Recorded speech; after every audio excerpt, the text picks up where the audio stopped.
Hello everyone, good morning. এই যে সকাল সকাল ভিডিওটা একদম রাস্তা থেকে শুরু করেছি। রাস্তা বলতে আমি রথতলা চলে এসেছি বাস স্ট্যান্ডে।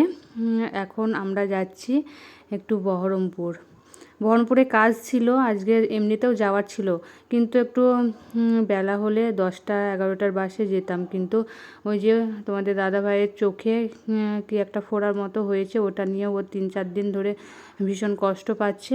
তাই সকাল সকাল এখন বাজে 7:30 মতো, 7:30টার বাসে যাচ্ছি। আগে গিয়ে ওর চোখটা দেখাবো, দেখিয়ে তারপর ওর অফিসের কাজটা করব। তো আজকে তো বাসে প্রচণ্ড ভিড় ছিল, তাই আমি এই যে এই সাইডে এক কোনায় একটু জায়গা পেয়েছি, তোমাদের দাদাভাই ওই দিকে দূরে বসে আছে।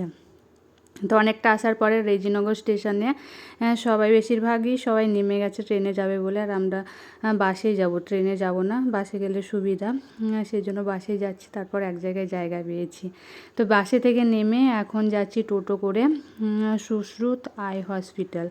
তো ওখানেই চোখটা দেখানো হবে, ওখানে অনেক ভালো ভালো ডাক্তার আছেন। তো বাবাকে যে চোখের ডাক্তারের কাছ থেকে চোখ কাটিয়ে নিয়ে গেছিলাম, তারপর ডাক্তার এমনি দেখিয়েছিলাম, সেই ডাক্তারের কাছেই দেখাবো বলে আসলাম। তো আজকে ভালোই হয়েছে, সে ডাক্তার ছিলেন, তাই পেয়েও গেছি। আর এখন বিল করে নিয়ে বসে আছি। বলল যে একটু বসতে হবে, তারপর দেখা হবে। তো একটু বসতে বলে আবার অনেকটাই লেট হয়ে গেছে। ডাক্তার দেখাতে দেখাতে প্রায় 12টা পার হয়ে গেছে।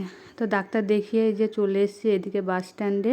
তারপর ভাবলাম যে আগে খেয়ে নিই, সকাল থেকে তো কিছুই খাওয়া হয়নি, তাই এই যে পুরি খেতে চলে এসেছি। আমার তো পুরিটা খেতে বেশি পছন্দ, আমি পুরিটাই পছন্দ করি, অন্য কিছু খাই না। তো পুরি খেয়ে এই যে স্কোয়ারের মধ্যে দিয়ে হেঁটে যাচ্ছি। এদিক দিয়ে ভিতর দিয়ে গেলে শর্টকাট হয়, সেই জন্য ভিতর দিয়েই হেঁটে যাচ্ছি। স্কোয়ারের অপোজিটে আছে এই যে সৈনিক বোর্ড, এখানে চলে এসেছি। আর তোমাদের দাদাভাই অফিসের ভিতরে কাজ করছে, আমি বাইরেটাই দাঁড়িয়ে আছি। কী করবো, বাইরেটা দেখছিস। আজকে স্কোয়ারে স্পোর্টস হচ্ছিলো, সেগুলোই আমি দাঁড়িয়ে দাঁড়িয়ে দেখছিলাম, ভালো লাগছে দেখতে। তো কাজ তো কমপ্লিট হয়ে গেছে, এখন বাজে প্রায় 4টে মতো। এদিকে দেখো সূর্য অস্ত যাওয়ার মুখে, তো হালকা হালকা সূর্য আছে, এখানে রোদ আছে। এখানে বললাম যে একটু বসি, অনেক দিন তো এদিক দিয়ে যাওয়া আসা করি, কিন্তু নিজেদের মধ্যে কোনো একটু টাইম কাটানো হয় না, তাই দুজনে বসে আজকে একটু স্কোয়ারে বসে টাইম কাটিয়ে নিলাম। বেশ ভালোই লাগছে।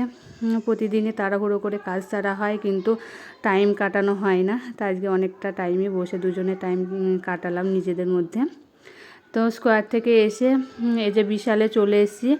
সাথী বলেছিল ওর জন্য একটা জিনিস নিতে, কিন্তু সেটা পেলাম, কিন্তু ও যে কালারটা বলেছিল সেই কালারটা পেলাম না, তাই নেওয়া হয়নি। না নিয়ে বিশালে থেকে একদম বেরিয়ে চলে এলাম। তারপর এই যে বিশাল থেকে এসে চলে এসেছি প্রাঙ্গণ মার্কেটে। এখানে দেওর বলেছিল কিছু জিনিস নিয়ে যাওয়ার জন্য, তো সেই জিনিসগুলোই নিতে এসেছি। এই যে ও দেওরকে ফোন করে জিজ্ঞেস করছে কি কি নিতে হবে। তো বেশি কিছু ছিল না, অল্প জিনিসই ছিল। এই যে জিনিসগুলো নেওয়া হয়ে গেছে। এখন যাব বাস স্ট্যান্ডে, দেখি বাসের টাইমও হয়ে গেছে।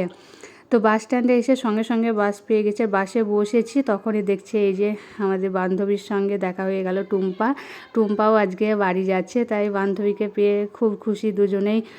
পুরো রাস্তাটা ভীষণ আড্ডা মারতে মারতে গল্প করতে করতে চলে এলাম।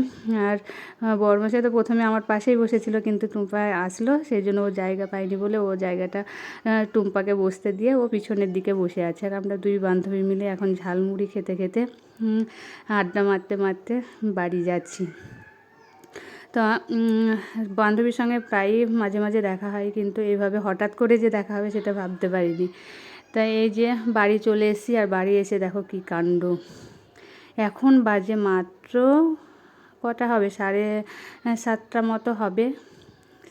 7:30 থেকে 7:45 ওই অবস্থা দেখো। পড়া করতে করতে ঘুমিয়ে গেছে, বই একদিকে ও একদিকে। আর এই যে আমাদের বাড়ি এসেছি, আমাদের গলার আওয়াজ পেয়েই পুচকু উপরে আসবে কাঁদছিল, তাই ওকে নিয়ে আসলাম। আর ও যে ওকে বলছি বল টাটা, আর টাটা বলতে গিয়ে হাসি দিচ্ছে। তো আজকের মতো আমি তোমাদের টাটা বলে দিচ্ছি, টাটা।